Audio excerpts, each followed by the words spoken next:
নমস্কাৰ বাতৰিলৈ স্বাগতম জনাইছো আৰু প্ৰথমে টি20 বিশ্বকাপৰ খবৰ সুপাৰ 8ত জিম্বাবৱেৰ বিৰুদ্ধে 72 ৰানত জয় হৈছে মেন ইন ব্লু 257 ৰানৰ লক্ষ্যৰে ক্ৰিজত নমা জিম্বাবৱেৰ 184 ৰানতে সামৰণি পৰিলে ইনিংছ আৰু জিম্বাবৱেৰ বিৰুদ্ধে জয়লাভ কৰি চলিত বিশ্বকাপৰ সেমি ফাইনেলত প্ৰৱেশৰ আশা এতিয়াও জীয়াই ৰাখিছে ভাৰতে 1 মাৰ্চত কলকাতাত ৱেষ্ট ইণ্ডিজৰ বিৰুদ্ধে ভাৰতৰ হ'ব এখন ডু এণ্ড ডাই মেচ আৰু সেমিত প্ৰৱেশ কৰিবলৈ হলে 1 মাৰ্চত ভাৰতে পৰাস্ত কৰিব লাগিব ৱেষ্ট ইণ্ডিজক ইপিনে ভাৰতৰ হাতত পৰাস্ত হোৱাৰ পিছতে সেমিত প্ৰৱেশৰ পথ ৰুদ্ধ হ'ল জিম্বাবৱেৰ চেন্নাইত অনুষ্ঠিত সুপাৰ 8ৰ এই মেচত জিম্বাবৱেক 257 ৰানৰে বিশাল টাৰ্গেট বান্ধি দিছিল ভাৰতে টছত জয়ী হৈ প্ৰথমে ফিল্ডিঙৰ সিদ্ধান্ত লোৱা জিম্বাবৱেৰ বলাৰক ধৰাশী কৰে টিম ইণ্ডিয়াৰ বেটাৰে প্ৰথমে বেট ধৰি 20 অভাৰত 4টা উইকেট হেৰুৱাই ভাৰতে সংগ্ৰহ কৰিলে 256 ৰান ভাৰতৰ হৈ অভিষেক শৰ্মা আৰু হাৰ্দিক পাণ্ডিয়াৰ বিস্ফোৰক অৰ্ধশতক সঞ্জু স্যামছনে 24 ৰানৰ বৰঙণি আগবঢ়ায় লগতে অভিষেক শৰ্মাই 55 ৰান ঈশান কিষণে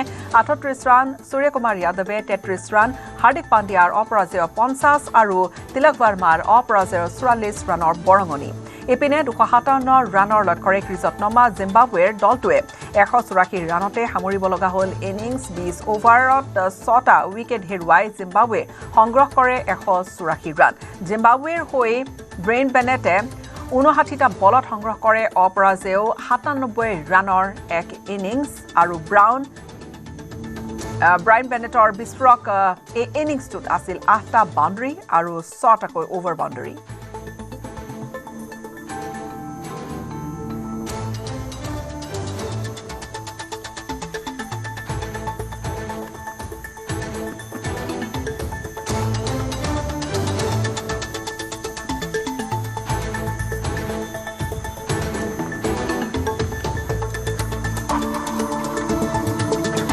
আৰু খেল ইতিমধ্যে শেষ হৈছে এতিয়াও ভাৰতৰ হাতত এটা সুযোগ আছে কিন্তু ইয়াৰ পিছৰ মেচখন আহিবলগীয়া খেলখনত 1 মাৰ্চত কলকাতাত ভাৰতে কিন্তু ৱেষ্ট ইণ্ডিজক পৰাস্ত কৰিব লাগিব ৱেষ্ট ইণ্ডিজৰ মুখামুখি হ'ব টিম ইণ্ডিয়া 1 মাৰ্চত আৰু সেইখন match do or die match এখন হ'ব অৰ্থাৎ ভাৰতৰ এতিয়াও সেমিত প্ৰৱেশ কৰাৰ আশা সজীৱ হৈ আছে সুপাৰ 8ত জিম্বাবৱেৰ বিৰুদ্ধে 72 ৰানত জয় হৈছে টিম ইণ্ডিয়া জিম্বাবৱে চেষ্টা কৰিছিল কিন্তু থমকি ৰ'ব লগা হ'ল আৰু 1 মাৰ্চত ৱেষ্ট ইণ্ডিজক পৰাস্ত কৰিলে সেমি ফাইনেলত প্ৰৱেশ কৰিব পাৰিব টিম ইণ্ডিয়াই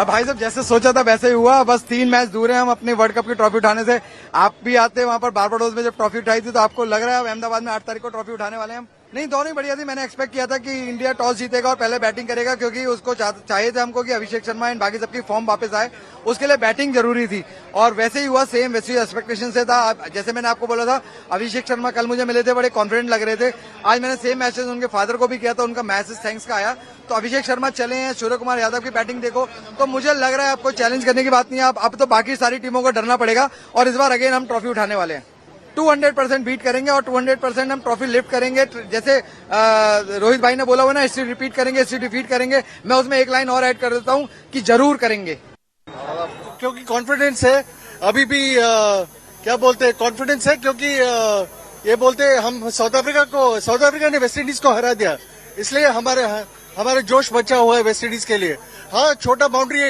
ईडन गार्डन्स की ये समस्या है लेकिन भारत चुकेंगे नहीं इतने आसान से ओके थैंक यू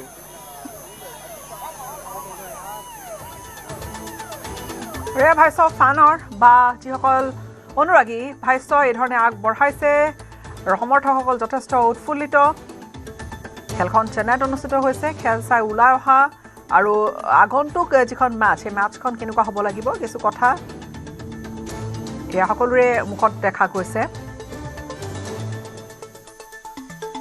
আৰু টি20 বিশ্বকাপৰ সেমি ফাইনেলত প্ৰৱেশৰ বাট অৰ্থাৎ প্ৰৱেশ কৰিছে দক্ষিণ আফ্ৰিকা চলিত টি20 বিশ্বকাপৰ ইংলেণ্ডৰ বিৰুদ্ধে সেমি ফাইনেলত প্ৰৱেশ কৰা দ্বিতীয়টো দল দক্ষিণ আফ্ৰিকা আৰু সেমি ফাইনেলত দ্বিতীয়খন সুপাৰ 8ৰ যিখন মেচ তাত ৱেষ্ট ইণ্ডিজৰ বিৰুদ্ধে 9 উইকেটত জয়লাভ কৰিছে দক্ষিণ আফ্ৰিকাই টছত জয়ী হৈ প্ৰথমে ফিল্ডিঙৰ সিদ্ধান্ত লৈছিল দক্ষিণ আফ্ৰিকাই প্ৰথমে বেট ধৰি 20 অভাৰত 8টা উইকেট হেৰুৱাই ৱেষ্ট ইণ্ডিজে সংগ্ৰহ কৰিছিল 177 ৰান 177 ৰানৰ লক্ষ্যৰে ক্ৰিজত নমা মাকৰাম বাহিনীয়ে 16.1 অভাৰতে জয়ত উপনীত হয় দক্ষিণ আফ্ৰিকাৰ হৈ অধিনায়ক এইডেন মাক্ৰমৰ অপৰাজয়ক বিস্ফোৰক 182 ৰানৰ ইনিংছ আৰু 46টা বলত 7টা বাউণ্ডাৰী 4টা অভাৰ বাউণ্ডাৰী আছিল মাক্ৰমৰ ইনিংছত কুইণ্টন ডি ককে 24টা বলত 47 ৰান আৰু ৰায়ান ৰিকলটনে অপৰাজয় 45 ৰান কৰে ৱেষ্ট ইণ্ডিজৰ হৈ ৰোমাৰিঅ' ষ্টেফাৰ্ডৰ সৰ্বাধিক অপৰাজয় 52 ৰান আৰু জেছন হোল্ডাৰে সংগ্ৰহ কৰিছিল 49 ৰান 9 উইকেটত ৱেষ্ট ইণ্ডিজক পৰাস্ত কৰাৰ পিছত 4 পইণ্টেৰে তালিকাৰ শীৰ্ষত অধিষ্ঠিত হৈছে দক্ষিণ আফ্ৰিকা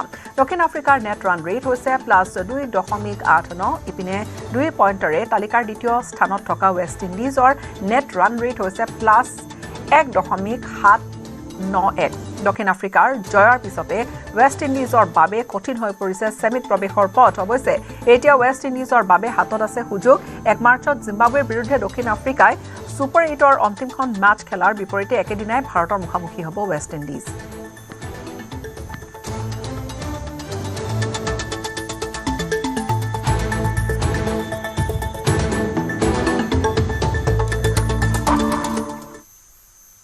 আন কিছু খবৰলৈ আগবাঢ়িম টিয়কৰ কেন্দুগুৰি পথাৰত আজি সৃষ্টি হ'ল এটা উত্তেজনাপূৰ্ণ পৰিৱেশৰ বান প্ৰতিৰোধৰ বাবে কেন্দ্ৰীয় চৰকাৰৰ বৃহৎ পুখুৰী খননক লৈ 2 মেৰত স্থানীয় লোক একাংশৰ পুখুৰী খনন কাৰ্যক সমৰ্থন আন একাংশই কৰিলে তীব্ৰ বিৰোধিতা চিন্তামণিগড়ৰ কেন্দুগুৰি পথাৰত দুয়োটা দলৰ মাজত লাগিল হতাহতি বান নিয়ন্ত্ৰণৰ বাবে কেন্দ্ৰীয় চৰকাৰে হাতত লোৱা এই পুখুৰী খনন কাৰ্যৰ বিৰোধিতা কৰিছিল চিন্তামণিগড় গাঁওখনৰ ৰাইজে ধাৰাবাহিক প্ৰতিবাদৰ পিছতো পুখুৰী খননৰ বাবে উপস্থিত হৈছিল ঠিকাদাৰ কিন্তু স্থানীয় ৰাইজে বন্ধ কৰি দিলে পুখুৰী খনন কাৰ্য তাৰ পিছতে চৰকাৰৰ সমৰ্থনত ওলা আহিল আন একাংশ লোক আৰু দুয়োটা ফৈদৰ মাজত লাগে তীব্ৰ বাক বিতণ্ডা আৰু পিছলৈ হতাহতি হয়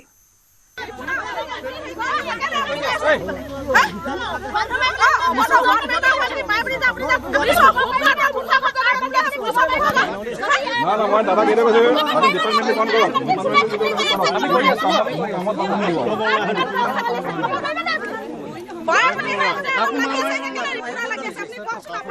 মহ পোহে আৰু এই অঞ্চলৰ প্ৰায়খিনি মানুহে মহ গৰু ছাগলী সকলোখিনি পুহিয়ে নিজৰ জীৱন জীৱিকা শেষ কৰি আহিছে আৰু এইখিনি অঞ্চলৰ মানুহে সেইখিনি কাম কৰিয়েই মহ এটা গৰু এটা পুহিয়ে নিজৰ ল'ৰা ছোৱালী পঢ়ুৱাইছে লগতে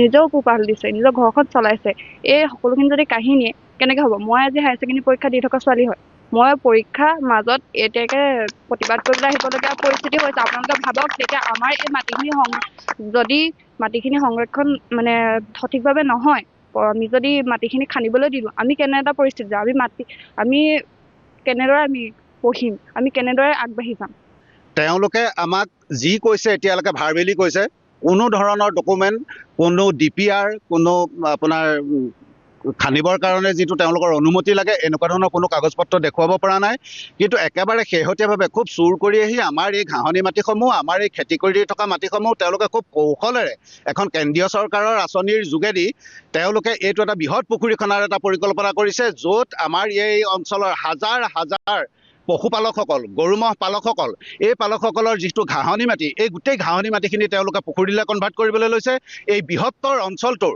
যিহেতু এই অঞ্চলৰ ৰাইজে গৰু ম'হ পালনৰ লগতে খেতি বাতি কৰিয়ে সদায় খাই আছে গতিকে আমাৰ খেতি মাটিখিনি আমাৰ এই ঘাঁহনি মাটিখিনি তেওঁলোকে কেন্দ্ৰীয় চৰকাৰৰ আঁচনিৰ যোগেদি খুব কৌশলগতভাৱে আমাৰ পৰা ল'বলৈ লৈছে আৰু তেওঁলোকে প্ৰত্যেকটো কাম কোনো নিয়ম নীতি নমনাকৈ তেওঁলোকে খুব ময়মতালিৰে আজি আপোনালোকে দেখিছে আমাৰ পৰীক্ষা দিয়া ল'ৰা ছোৱালীও আহি পেলাই এই পথাৰত মানে আন্দোলনত বহিবলগীয়া হৈছে যাৰ কাৰণে আমাৰ এই ভূমিকণ যদি আমাৰ হাতৰ পৰা গুচি যায় একেবাৰে জীৱনত আমি শেষ পৰ্যায়ত আমাৰ বস্তুটো হেৰুৱাই দিমগে জুবিন গাৰ্গৰ হত্যাৰ গোচৰ ফাষ্ট ট্ৰেক আদালতত চলোৱাৰ পোষকতা গোচৰটোৰ বাবে ফাষ্ট ট্ৰেক আদালতৰ ব্যৱস্থা কৰাৰ পোষকতা গুৱাহাটী উচ্চ ন্যায়ালয়ক ফাষ্ট ট্ৰেক আদালত গঠন কৰিবলৈ জনোৱা হ'ব আবেদন উচ্চ ন্যায়ালয়ৰ ন্যায়াধীশে ফাষ্ট ট্ৰেক আদালতৰ কাম কাজ পৰিচালনা কৰিব পৰিয়ালে ফাষ্ট ট্ৰেক আদালত বিচৰাৰ বাবে এই সিদ্ধান্ত লোৱা হৈছে চৰকাৰৰ ফালৰ পৰা ভাৰতীয় ন্যায় সংহিতাৰ BNSS আণ্ডাৰ BNSS সেকশন 346(1) এই ধাৰাৰ অধীনত ৰাজ্য চৰকাৰে গুৱাহাটী উচ্চ ন্যায়ালয়ৰ মুখ্য ন্যায়াধীশ গৰাকীক জুবিন গাৰ্গৰ হত্যা গোচৰৰ ডে টু ডে ট্ৰায়েলৰ বাবে এখন ফাষ্ট ট্ৰেক এক্সক্লুচিভ কোৰ্ট এখন গঠন কৰি দিবৰ বাবে আজি কেবিনেটে গুৱাহাটী উচ্চ ন্যায়ালয়ক অনুৰোধ কৰিবৰ বাবে কেবিনেটে আজি সিদ্ধান্ত লৈছে। কেবিনেট সিদ্ধান্ত আমি গুৱাহাটী উচ্চ ন্যায়ালয়ৰ মুখ্য ন্যায়াধীশক অৱগত কৰিম আৰু পৰৱৰ্তী কাৰ্যসূচী বা পৰৱৰ্তী ব্যৱস্থা গুৱাহাটী উচ্চ ন্যায়ালয়ৰ মুখ্য ন্যায়াধীশগৰাকীয়ে গ্ৰহণ কৰিব। এটা আমি ইয়াত নিশ্চিতভাৱে উল্লেখ কৰিম যে এই গোচৰ আৰম্ভ হোৱাৰ পিছত ইউজুৱেলি হত্যা গোচৰত কোনোবা এজন অভিযুক্ত হ'লেও আদালতে বিচাৰ চলি থাকিলে ৩-৪ মাহত অভিযুক্তসকলক জামিন দিয়ে। কিন্তু বৰ্তমানৰ যিখন কোৰ্টত এই গোচৰটো চলি আছে, আমি দেখা পাইছোঁ যে বৰ্তমানৰ ন্যায়াধীশগৰাকীয়ে এজনো অভিযুক্তক আজিলৈকে বেল দিয়া নাই। সেইকাৰণে চৰকাৰৰ ধাৰণা আছিলে যে বৰ্তমানৰ ন্যায়াধীশগৰাকীৰ হাততে গোচৰটো থাকিলে ন্যায়ৰ প্ৰক্ৰিয়া নিশ্চিতভাৱে সুৰক্ষিত হ'লহেঁতেন। কিন্তু আগতে আমি এটা কথা ঘোষণা কৰি থৈছিলোঁ যে এই গোটেই ঘটনাৰ ক্ষেত্ৰত পৰিয়ালে যি বিচাৰে আমি তাকেই কৰিম। যিহেতু পৰিয়ালে ৰাজহুৱাভাৱে ফাষ্ট ট্ৰেক বা এক্সক্লুচিভ কোৰ্টৰ কথা কৈছে, সেইকাৰণে আমাৰ মতামতক আমি দূৰত ৰাখি আমি এই ঘটনাটোক বা এই বিচাৰ প্ৰক্ৰিয়াক ফাষ্ট ট্ৰেক কোৰ্টত বা এক্সক্লুচিভ কোৰ্টত আমি দিবৰ বাবে সিদ্ধান্ত গ্ৰহণ কৰিছোঁ। আশাকৰ্মী আৰু ছুপাৰভাইজাৰক প্ৰদান কৰা হ'ব স্কুটি। আনে গুৰুত্বপূৰ্ণ খবৰ, ৩৩,৬৫৬ গৰাকী আশাকৰ্মীয়ে লাভ কৰিব স্কুটি। ২,৫৭০ গৰাকী আশা ছুপাৰভাইজাৰক স্কুটি প্ৰদান কৰা হ'ব। ৰাজ্য চৰকাৰৰ কেবিনেটত আজি লোৱা হৈছে এই সিদ্ধান্ত। ৰাজ্য চৰকাৰৰ পুঁজিৰ পৰা ৩৩,৬৫৬ গৰাকী আশাকৰ্মী আৰু ২,৫৭০ গৰাকী আশা ছুপাৰভাইজাৰক একোখনকৈ স্কুটি দিয়াৰ বাবে সিদ্ধান্ত গ্ৰহণ কৰিছে। কাৰণ তেওঁলোকে হস্পিটেল আৰু গাঁৱৰ মাজত আপ এণ্ড ডাউন কৰি থাকিব লাগে। তেওঁলোকৰ যাতায়াত বহুখিনি যাতায়াত কৰিব লাগে। সেইকাৰণে আমি তেওঁলোকক আশা এক্সপ্ৰেছ, যেনেকৈ আমি ASRLMত কাম কৰা জীৱিকা সখী বাইদেউসকলক সখী এক্সপ্ৰেছ দিছিলোঁ, এওঁলোকক আমি আশা এক্সপ্ৰেছ দিম, যাৰ জৰিয়তে ৩৩,৬৫৬ গৰাকী আশা কৰ্মীয়ে একোখন স্কুটি পাব আৰু ২,৫৭০ গৰাকী আশা কৰ্মীয়ে আশা ছুপাৰভাইজাৰে বা আশা ফেচিলিটেটৰে ২,৫৭০ গৰাকী তেওঁলোকেও চাকৰি পাব। কোনোবাই যদি আশাৰ কাম বাদ দিয়ে তেওঁলোকে স্কুটিখন চৰকাৰক ঘূৰাই দিব লাগিব যদি আশাৰ চাকৰি বাদ দিয়ে। ১ এপ্ৰিলৰ পৰা বৃদ্ধি পাব চাহ শ্ৰমিকৰ মজুৰি। আন এক গুৰুত্বপূৰ্ণ সিদ্ধান্ত আজি কেবিনেটত লোৱা হৈছে। দৈনিক মজুৰি ৩০ টকা বৃদ্ধি পাব চাহ শ্ৰমিকৰ আৰু সেই অনুযায়ী বৰাক উপত্যকা ২৫৭ টকা হ'বগৈ মজুৰি, ব্ৰহ্মপুত্ৰ উপত্যকা ২৮০ টকা হ'ব মজুৰি। আজি আমি অসমৰ চাহ শ্ৰমিকসকলৰ আমাৰ যিটো মজুৰি বা চাহ শ্ৰমিকৰ যিটো বেতন, তাৰ ওপৰত কেবিনেট বৈঠকৰ আৰম্ভণিতে অসম চাহ মজদুৰ সংস্থা আৰু ভাৰতীয় চাহ মজদুৰ সংস্থাৰ বিষয়াসকলৰ সৈতে আৰু ACKS অসম চাহ কৰ্মচাৰী সংস্থা আৰু চাহ বাগানৰ মালিক পক্ষৰ সৈতে আমি ত্ৰিপাক্ষিক বৈঠক এখনত ভাগ লৈছিলোঁ। তাত সিদ্ধান্ত হৈছে যে ভাৰত চৰকাৰে এতিয়া লেবাৰ কোড প্ৰণয়ন কৰিছে। ৬ মাহৰ পিছত চাহ শ্ৰমিকসকলৰ মজুৰি নিৰ্ধাৰণৰ প্ৰক্ৰিয়াটো আমি আৰম্ভ কৰিব লাগিব নতুন লেবাৰ কোড মতে। ১ এপ্ৰিল 1 এপ্ৰিল 2026 চনৰ পৰা কাৰ্যকৰী হোৱাকৈ আমি চাহ বাগিচাৰ শ্ৰমিকসকলৰ দৈনিক মজুৰি 30 টকা বৃদ্ধি কৰিছোঁ।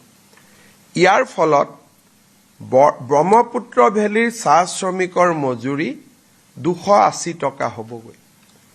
বিজেপি চৰকাৰ যেতিয়া আহিছিল চাহ শ্ৰমিকৰ মজুৰি 116 টকা আছিলে। আজি আমি 116 টকাৰ পৰা ইয়াক 280 টকালৈকে লৈ আহিলোঁ। বৰাক ভেলীত এই দৰমহা বৃদ্ধিৰ ফলত বৰাক ভেলীত দৰমহা আগতে 228 টকা আছিল, এতিয়া বৰাক ভেলীত দৰমহা 258 টকা হ'ব। কিন্তু এইটো অন্তৰ্বৰ্তীকালীন মজুৰি। মই আশা কৰোঁ যেতিয়া ফাইনেল মজুৰি হ'ব ই 300 টকা পাৰ হৈ যাব। আৰু আমি ভাবোঁ যে বহু দিনৰ পৰা যিটো মজদুৰ ভাইসকলৰ বাইদেউসকলৰ দাবী আছিল সেই দাবীটো এতিয়া পূৰণৰ ফালে গৈ আছে। আজি ব্ৰহ্মপুত্ৰ ভেলীত চাহ শ্ৰমিকৰ মজুৰি 280 টকা হ'বগৈ, 30 টকা বৃদ্ধি পাব আৰু কোড অহাৰ লগে লগে ই আৰু অধিক বৃদ্ধি পাব 6 মাহ পিছত। আৰু অহা 10 মাৰ্চত অৰুণোদয়ৰ হিতাধিকাৰীয়ে ধন লাভ কৰিব। অৰুণোদয়ৰ হিতাধিকাৰীয়ে এইবাৰ লাভ কৰিব 9,000কৈ টকা। 39,70,000 হিতাধিকাৰীয়ে লাভ কৰিব ধন। 11 বজাত একাউণ্টত সোমাব সমুদায় ধনৰাশি। আটাইতকৈ হাইয়েষ্ট ডিবিটি চৰকাৰৰ ৰাজকোষৰ পৰা আমাৰ অৰুণোদয় হিতাধিকাৰীসকললৈ যাব। অহা 10 নৱেম্বৰ ৰাতিপুৱা 11 বজাত 10 মাৰ্চ ৰাতিপুৱা 11 বজাত আমি 39,70,000 অৰুণোদয় হিতাধিকাৰী 9,000 টকা হস্তান্তৰ কৰাৰ সিদ্ধান্ত লৈছোঁ। ইয়াৰ ফলত একেদিনাই চৰকাৰৰ 3,600 কোটি টকা খৰচ হ'ব। অসমৰ ইতিহাসত এটা দিনত হস্তান্তৰিত হোৱা এইটোৱেই আটাইতকৈ ডাঙৰ ধন হ'ব। এই পুঁজি কেনেকৈ পাব তাৰ বিষয়ে আমি সিদ্ধান্ত লৈছোঁ। প্ৰত্যেকখন পঞ্চায়ত, মিউনিচিপালিটিৰ ৱাৰ্ড আৰু VCDC বা MSC এৰিয়াত একোখন সভা অনুষ্ঠিত হ'ব আৰু সেই সভাতেই এই ধন বিতৰণ হ'ব। কেন্দ্ৰীয় কাৰ্যসূচী জ্যোতি বিষ্ণু কলা মন্দিৰত অনুষ্ঠিত হ'ব আৰু এটা দিনতেই 3,600 কোটি টকা আমাৰ মহিলা আই মাতৃসকলৰ একাউণ্টলৈকে হস্তান্তৰিত হ'ব। আৰু গণশিল্পী ৰাজীৱ শদিয়াৰ পত্নীলৈ চৰকাৰী চাকৰিৰ ঘোষণা। উপাসনা বকলিয়াল গগৈলৈ 3য় বৰ্গৰ চাকৰি। তিনিচুকীয়া জিলাত প্ৰদান কৰিব 3য় বৰ্গৰ চাকৰি। ৰাজ্য চৰকাৰৰ কেবিনেটত গ্ৰহণ কৰা হৈছে এই সিদ্ধান্ত।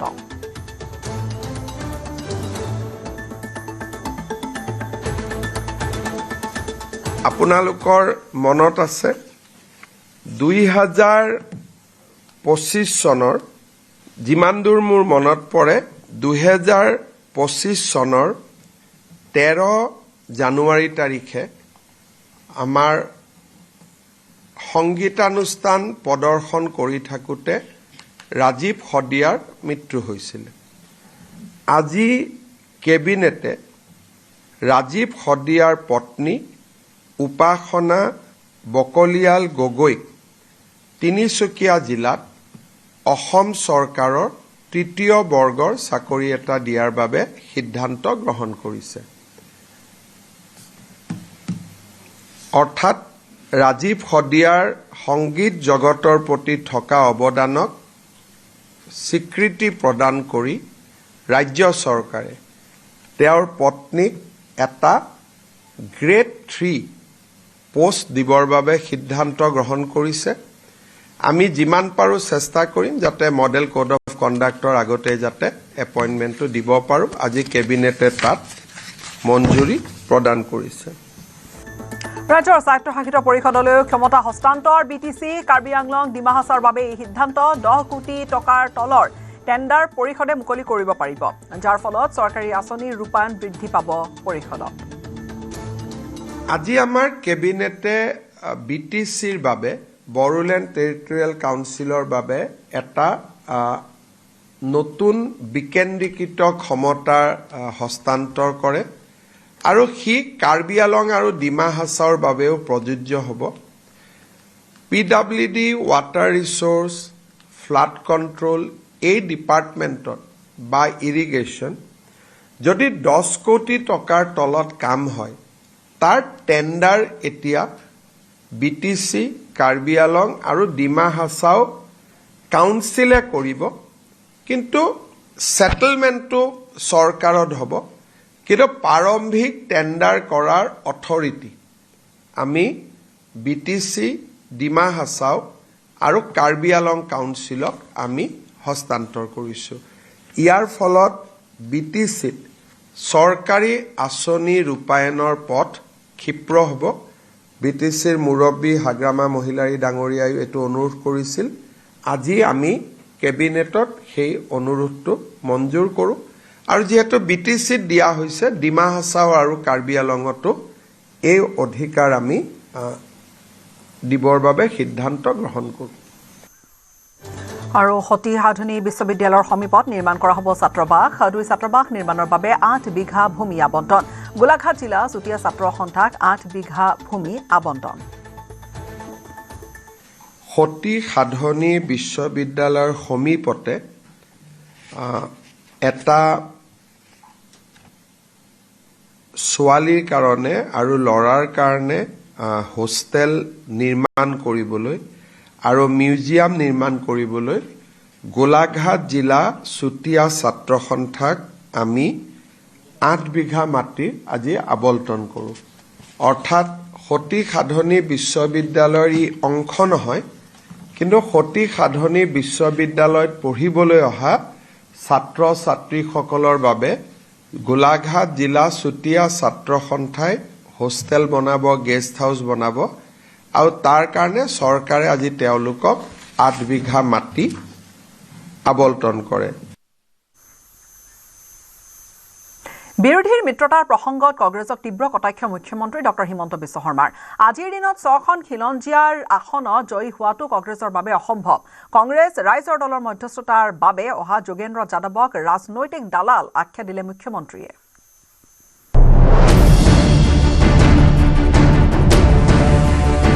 আজিৰ দিনত 6খন খিলঞ্জীয়াৰ আসনত জয়ী হোৱাটো কংগ্ৰেছৰ বাবে অসম্ভৱ। সেইবাবেই 90% মিয়া মুছলমান থকা সমষ্টিক লৈ কংগ্ৰেছ ৰাইজৰ দলৰ কাজিয়া। বিৰোধীৰ মিত্ৰতাৰ প্ৰসংগত কংগ্ৰেছক তীব্ৰ কটাক্ষ মুখ্যমন্ত্ৰী। কংগ্ৰেছ ৰাইজৰ দলৰ মধ্যস্থতাৰ বাবে অহা যোগেন্দ্ৰ যাদৱক ৰাজনৈতিক দালাল আখ্যা মুখ্যমন্ত্ৰীৰ। মিত্ৰতাক লৈ অব্যাহত আছে অখিল গগৈ আৰু গৌৰৱ গগৈৰ বোকা ছটিওৱাৰ খেল। অখিলে যদি ইটোৰ পিছত সিটো ডেডলাইন দিছে, বাৰে বাৰে অখিলৰ দাবীক নস্যাৎ কৰিছে গৌৰৱ গগৈ। মিলাব বিচাৰিলেও যেন মিলি নাহে 2 গগৈৰ অংক। সমষ্টিক লৈ কংগ্ৰেছ আৰু ৰাইজৰ দলৰ খোৱা কামৰাৰ প্ৰসংগত মুখ্যমন্ত্ৰীৰ প্ৰশ্ন। এই মিত্ৰতাটো হ'ল কিয়, ভাঙিল কিয়? মুছলমান য'ত 90% আছে মিয়া মুছলমান, সেই চিট কেইটাৰ কাৰণে নহয় জানো? সমান্তৰালকৈ মুখ্যমন্ত্ৰীৰ কটাক্ষ, কংগ্ৰেছ আৰু ৰাইজৰ দলৰ ভোট বেংক মিয়া মুছলমান। আমাক তেওঁলোকে পাহৰিলে। তাৰমানে 2টা পাৰ্টিৰে এতিয়া ভোট বেংক হৈছে মিয়া মুছলমান। আমাক তেওঁলোকে পাহৰিলে। যদি কাজিয়াখন যোৰহাট ডিব্ৰুগড়ক লৈ লাগিলেহেঁতেন মনটো ভাল লাগিলহেঁতেন। কাজিয়াখন জনিয়া বাগবৰক লৈ লাগি আছে। গতিকে ই কি প্ৰমাণ কৰিছে? সংখ্যালঘু অধ্যুষিত 22টা সমষ্টিত আসন ভাগ বটোৱাৰা কৰিলে অহাবাৰ বিধানসভাত কংগ্ৰেছে বিৰোধী দলৰ মৰ্যাদা হেৰুৱাব বুলিও সমালোচনা মুখ্যমন্ত্ৰীৰ। একেদৰে মুখ্যমন্ত্ৰীৰ দাবী, খিলঞ্জীয়া ভাৰতীয় সনাতনী মানুহে এইবাৰ 100% বিজেপিকে ভোট দিব। খিলঞ্জীয়া ভাৰতীয় সনাতনী মানুহে এবাৰ 100% বিজেপিক ভোট দিব। তেওঁলোকৰ তাত জাগা নাই। যি 22টা চিটত আমি যাব নোৱাৰো, তাতে তেওঁলোকে খোৱা কামোৰা কৰি আছে। লিডাৰ অফ অপজিশ্যন পোষ্টটো পাবৰ কাৰণে তেওঁলোকে 6টা খিলঞ্জীয়া চিট জিকিব লাগিব। আৰু আজি কংগ্ৰেছৰ কাৰণে এইটো সহজ নহয়। সেইকাৰণে ৰাইজৰ দল আৰু এজেপিয়ে স্পীকাৰক ক'লেও নহ'ব যে আমি কংগ্ৰেছক সহায় কৰিছোঁ, এওঁক বিৰোধী দলপতি দিয়ক। নিজৰ দলৰ চিম্বলত 24 জন জিকিলেহে কংগ্ৰেছে বিৰোধী দলপতিৰ চিটটো পাব। এতিয়া মই দেখিছোঁ তেওঁলোকে ইজনে সিজনক বিলাই থাকোঁতে বিৰোধী দলপতিৰ আসনখনো তেওঁলোকৰ হাতৰ পৰা যাবগৈ। ইফালে দুই গগৈৰ নিমিলা অংকৰ উত্তৰ উলিয়াবলৈ মধ্যস্থতাকাৰীৰ ৰূপত অহা সমাজকৰ্মী যোগেন্দ্ৰ যাদৱৰ প্ৰসংগটো সৰব মুখ্যমন্ত্ৰী হিমন্ত বিশ্ব শৰ্মা। যোগেন্দ্ৰ যাদৱ ৰাজনৈতিক বিশ্লেষক নহয়, দালাল বুলিহে অভিহিত কৰিলে মুখ্যমন্ত্ৰী। ৰাজনৈতিক বিশ্লেষক নকয়, ৰাজনৈতিক দালাল বুলি ক'ব পাৰে, ইমানে। বিশ্লেষক হলেতো ইণ্টেলেকচুৱেলৰ ঘৰতহে গ'লহেঁতেন, বিশ্লেষক হলে অখিল গগৈৰ ঘৰত কিয় যাব? কংগ্ৰেছ আৰু ৰাইজৰ দলৰ মাজত বৃহস্পতিবাৰেও ওলমি ৰোৱা এই মিত্ৰতা হলেও 2026ৰ নিৰ্বাচনত তাৰ কোনো প্ৰভাৱ নপৰে বুলি দাবী মুখ্যমন্ত্ৰী হিমন্ত বিশ্ব শৰ্মাৰ। হীৰকজ্যোতি মালাকাৰ আৰু বলেন ভট্টাচাৰ্যৰ report, news 18 Assam north east.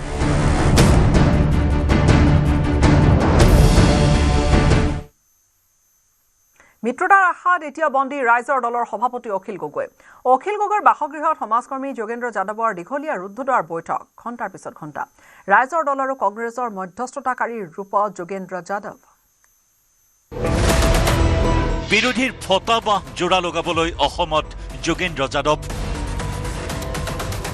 Akhil গগৈৰ ঘৰত যাদৱৰ অনিৰুদ্ধ বৈঠক। 4 ঘণ্টা ধৰি অখিল গগৈৰে বাৰ্তালাপ।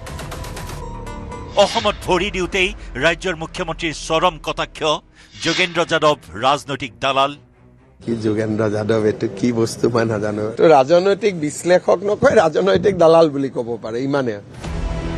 বিজেপি বিৰোধী শক্তিৰে একত্ৰিত হৈ বিজেপি বিতাৰণৰ সপোনবোৰ সেমেকিছে। দীৰ্ঘদিনৰ মিত্ৰতাৰ গুণাগাথাত বাৰে বাৰে লাগিছে আউল। গৌৰৱ গগৈৰ মতে নিলম্বিত কংগ্ৰেছ বিধায়ক লগত লৈ অখিলে কৰিছে ফাউল। এই সকলোবোৰ কটাকটিৰ মাজতে অসমত প্ৰৱেশ ঘটিল বিশল্যকৰণী ৰূপত যোগেন্দ্ৰ যাদৱৰ। বৃহস্পতিবাৰে ৰাইজৰ দলৰ সভাপতিৰে সাক্ষাৎ যোগেন্দ্ৰ যাদৱৰ। প্ৰায় 4 ঘণ্টা ধৰি বহিল বৈঠকত। অৱশ্যে বৈঠক সামৰি সাংবাদিকক জনালে এয়া কোনো ৰাজনৈতিক আলোচনা নহয়। मैं क्या सलाह देने वाला, मेरे मित्र है भाई, हर बार मिलता हूँ मैं उससे। मेरा क्या काम सीट शेयरिंग से, आप कमाल कर रहे हैं। मेरा क्या दोस्त है, हमेशा मिलता हूँ और इनके घर बहुत अच्छा खाना मिलता है, तो खाना भी खा के आया हूँ। 3 দিন অসমত বাহৰ পাতিয়েই সমাজকৰ্মীগৰাকীয়ে কৈ দিলে 26ত সলনি হ'ব অসমত চৰকাৰ, চৰকাৰ সলনিৰ মন অসমৰ জনতাৰ। असम की जनता परिवर्तन चाहती है और असम में परिवर्तन आएगा, इतना मेरा विश्वास है और आप देखिए ऐसा होगा। और ऑपोजिशन इस वक्त ऑपोजिशन है, बाद में वो रूलिंग बनेगा। বিৰোধীৰ মিত্ৰতা সন্দৰ্ভত মৌন ব্ৰত ধৰিছে যোগেন্দ্ৰ যাদৱে। অৱশ্যে পূৰ্বেও বিৰোধীৰ ৰাজনৈতিক অস্থিৰতাত বেদনিধিৰ ভূমিকা পালন কৰা যোগেন্দ্ৰ যাদৱৰ উপস্থিতিয়ে ৰাজনৈতিক ভূ ৰখাসকলক ঠিকেই কথাবোৰ বুজাইছে। গুৱাহাটী উচ্চ ন্যায়ালয়ৰ জ্যেষ্ঠ অধিবক্তা তথা অসম নাগৰিক সমাজৰ প্ৰতিনিধি শান্তনু বৰঠাকুৰকো দেখিবলৈ পোৱা হ'ল অখিল গগৈৰ ঘৰৰ চৌহদত। এই মহামিলনে মিত্ৰতাৰ অংকত কিমান ধ্ৰুৱকৰ কাম কৰিব সেয়া সময়েহে ক'ব। হীৰকজ্যোতি মালাকাৰৰ সহযোগত বলেন ভট্টাচাৰ্যৰ report, news 18 Assam north east.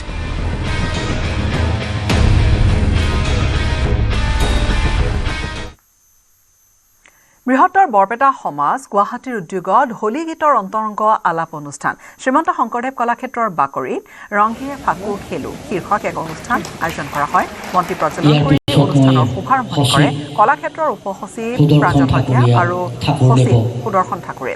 অনুষ্ঠানৰ আৰম্ভণিতে গুণীন্দ্ৰনাথ ওজা আৰু সংগীতবৃন্দই পৰিৱেশন কৰে হোলী গীত। এই হোলী গীতে আমোদ দিয়ে উপস্থিত সকলোকে। অনুষ্ঠানটোত কেইবাটাও হোলী গীত পৰিৱেশন কৰা হয়। গুৱাহাটী মহানগৰীত থাকিও পৰম্পৰা ৰক্ষা আৰু ৰাইজৰ মাজত প্ৰচাৰ কৰাই এই অনুষ্ঠানটিৰ আয়োজনৰ মূল উদ্দেশ্য বুলি তেওঁলোকে জনায়। অনুষ্ঠানত উপস্থিত থাকে অনাতাঁৰ শিল্পী অৱনী ৰঞ্জন পাঠক, সংগীত শিল্পী মনীষা হাজৰিকাকে ধৰি বহু কেইগৰাকী লোক।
বৰপেটাত যিটো প্ৰচলিত হোলী উৎসৱ অৰ্থাৎ দৌল উৎসৱ তাৰে অসমৰ য'ত য'ত বৰপেটীয়াসকল আছে তেওঁলোকৰ মনতো লাগেই আৰু সকলো মানুহৰ মনতে বৰপেটাৰ এই দৌল উৎসৱ বা হোলী উৎসৱৰ যি গীত মাত সুৰ লয় সেইখিনি মানুহৰ মনে মনে মানে সকলোৰে মনে প্ৰাণে সেইখিনি সদায় আহে আৰু এই সুৰটো শুনিলেই এই তালটো শুনিলেই হোলী গীতলৈ মনত পৰে যিটো বৰপেটাৰ হোলী গীত বুলি সেই তাহানিতে গুৰুজনাই আৰম্ভ কৰা এই 16শ শতিকাতে তেতিয়াৰ পৰা প্ৰচলিত হৈ আহিছে দীৰ্ঘদিনৰ চৰ্চাৰ অন্ত পেলাই জীৱনৰ নতুন যাত্ৰা আৰম্ভ কৰিলে বিৰোচে অনুষ্ঠান আনুষ্ঠানিকভাৱে বিবাহ পাশত আবদ্ধ হ'ল দক্ষিণ ভাৰতৰ জনপ্ৰিয় যুটি বিজয় দেৱৰাকোণ্ডা আৰু ৰশ্মিকা মন্দানাই হাই প্ৰফাইল এই বিয়াখনক দুয়ো নামকৰণ কৰিলে দ্য ৱেডিং অফ বিৰোচ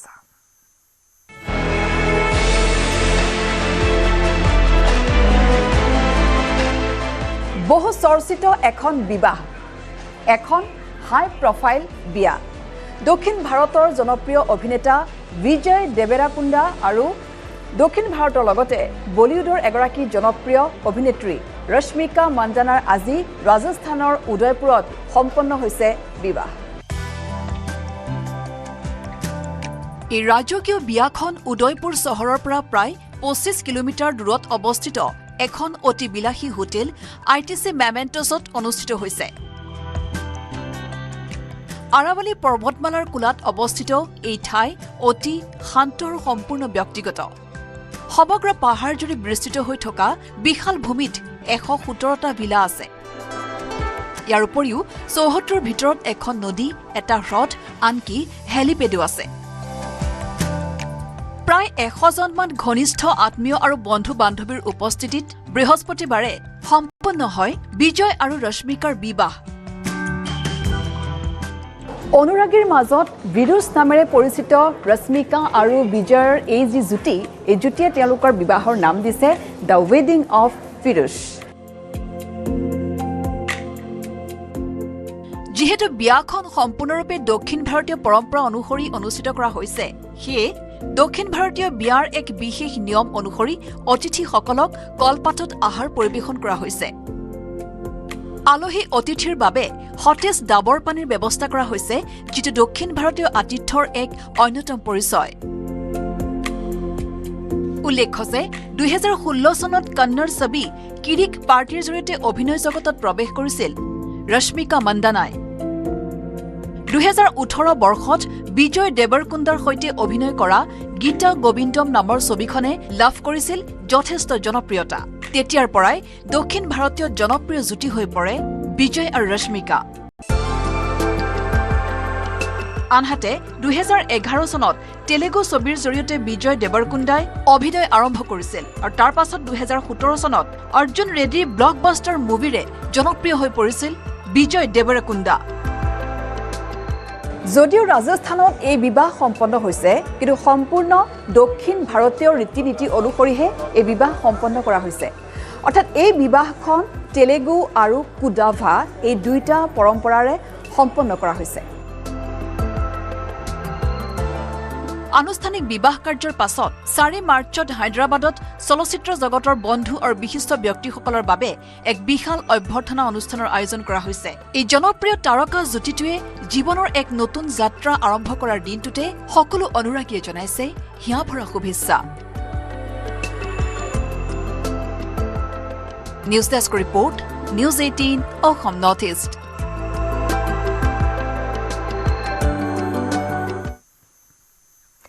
নগাৰ বিশিষ্ট চিকিৎসক ধীৰেন বৰকাকতিৰ দেহাৱসান 83 বছৰ বয়সত বৃহস্পতিবাৰে মৃত্যুক সাৱটি লয় বিশিষ্ট চিকিৎসকগৰাকী অসম আন্দোলনৰ সময়ত চিকিৎসক ধীৰেন বৰকাকতিৰ সাহসিকতাই চৰ্চা লাভ কৰিছিল চৌপাশে। বুধবাৰে হঠাৎ অসুস্থ হৈ পৰাৰ পিছত বৃহস্পতিবাৰে চিকিৎসাধীন অৱস্থাতে শেষ নিশ্বাস ত্যাগ কৰিলে বিশিষ্ট চিকিৎসকগৰাকীয়ে। যিয়ে পৰা 83ৰ সময়ত বহু বিদেশী প্ৰব্ৰজনকাৰীৰ বাধা নেওচি চামগুৰি পুৰণি গুদামৰ অসমীয়া ৰাইজক সেৱা আগবঢ়াইছিল ডাঃ ধীৰেন বৰকাকতিয়ে।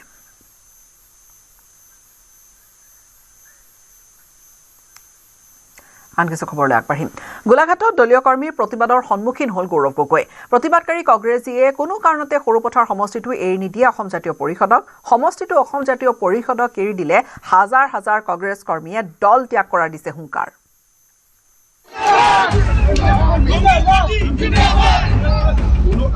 বিপদে যেন লগ এৰা নাই গৌৰৱ গগৈ। যেনিয়ে যায় তেনিয়েই প্ৰতিবাদ। সন্মুখত নিৰ্বাচনৰ প্ৰাক্ষণত দলত তীব্ৰ খহনীয়া, তৃণমূল কৰ্মীৰ তীব্ৰ অসন্তুষ্টি। জুৰুলা হৈ পৰিছে অসম প্ৰদেশ কংগ্ৰেছ। এই দৃশ্য গোলাঘাটৰ। নিৰ্বাচনী প্ৰচাৰৰ বাবে গোলাঘাটত উপস্থিত হৈছিল সাংসদ গৌৰৱ গগৈ। কিন্তু তাত দেখিবলৈ পোৱা গ'ল আশা কৰাতকৈ এখন বিপৰীত ছবিহে। গোলাঘাটত দলীয় কৰ্মীৰ তীব্ৰ প্ৰতিবাদৰ সন্মুখীন হ'ল গৌৰৱ গগৈ। গোলাঘাট আৱৰ্ত ভৱনত গৌৰৱ গগৈক ঘেৰাও একাংশ কংগ্ৰেছীৰ।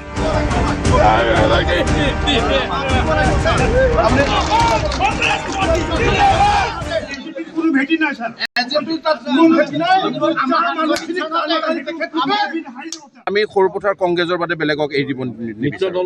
আমি মুঠতে কাৰ লগত মিত্ৰতা হৈছে কি হৈছে নাজানো। আমাৰ সৰুপথাৰ জাতীয় কংগ্ৰেছ দলৰ গণভেটি ভাল।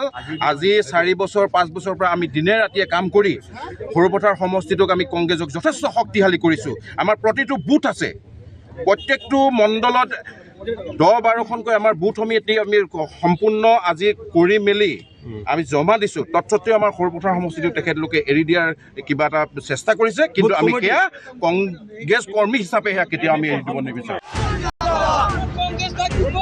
প্ৰতিবাদকাৰী কংগ্ৰেছীসকলৰ এটাই দাবী, সৰুপথাৰ সমষ্টি কোনো কাৰণত এৰি নিদিয়ে অসম জাতীয় পৰিষদক।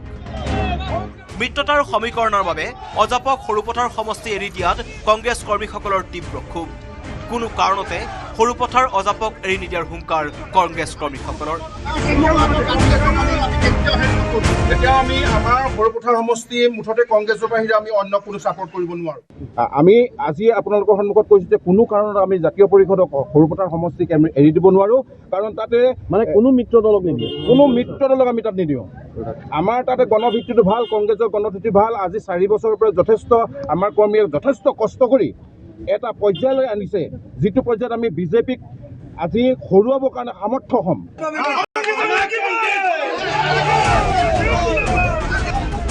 গৌৰৱ গগৈৰ সন্মুখতে এইদৰে ক্ষোভ উজাৰিলে কংগ্ৰেছ কৰ্মীসকলে।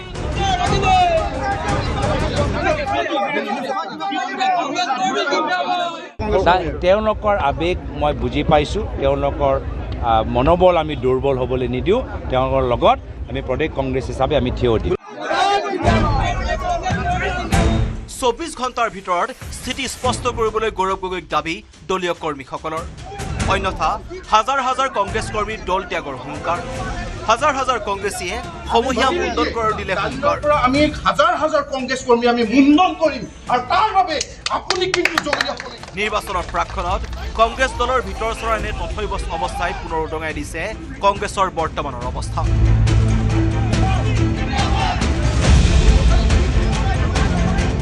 গোলাঘাটৰ পৰা ইউনিচাৰী ৰিপৰ্ট, নিউজ 18 অসম। হাজাৰ হাজাৰ কংগ্ৰেছ কৰ্মী আমি মুণ্ডন কৰিম, আৰু তাৰ বাবে আপুনি কিন্তু জগৰীয়া কৰিম। কোনো ভেটি নাই ছাৰ, কোনো ভেটি নাই।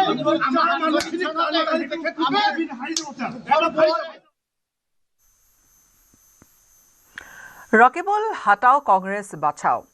কংগ্ৰেছ নেতা তথা ধুবুৰী সমষ্টিৰ সাংসদ ৰকিবুল হুছেইনৰ বিৰুদ্ধে নিজ দলৰে নেতাকৰ্মীৰ এই তীব্ৰ প্ৰতিবাদ।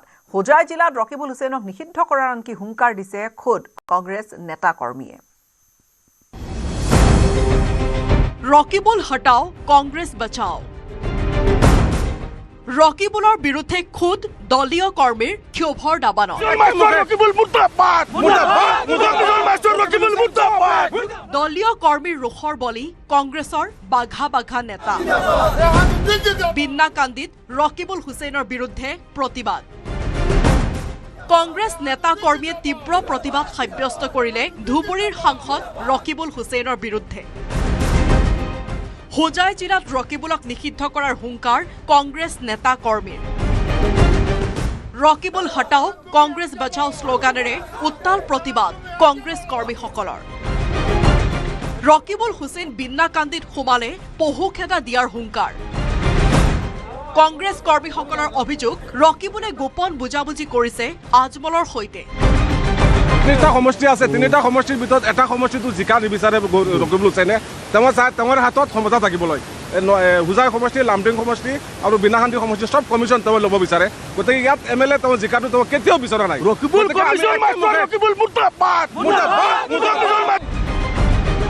এই অভিযোগ উত্থাপন কৰি ৰকিবুল হুছেইনক কংগ্ৰেছৰ পৰা বহিষ্কাৰৰ আহ্বান জনালে গৌৰৱ গগৈ